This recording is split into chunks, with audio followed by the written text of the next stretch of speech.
Kapatid ni Catherine Bernardo may special message para kay Alden sa kapatid niyang si Catherine.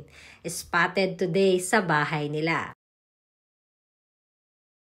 Trending kaagad ngayon ang picture na ito ni Catherine, Alden at mga kapatid ni Catherine dahil spotted nga na magkasamang muli sina Catherine Bernardo at Alden Richards sa bahay ni Catherine. After nga na napaka-busy na araw ni Catherine at Alden nitong mga nakaraang linggo, ay sadya namang nagbigay ng time ang dalawa para sa isa't isa.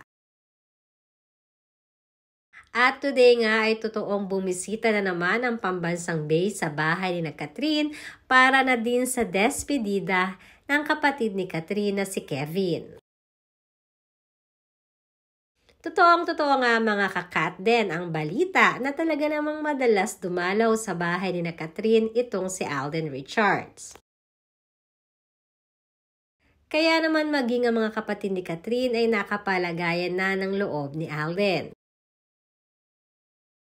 Hindi lang ang mga kapatid na babae ni Catherine ang sadyang naging malapit kay Alden, kundi maging ang kuya Kevin ito.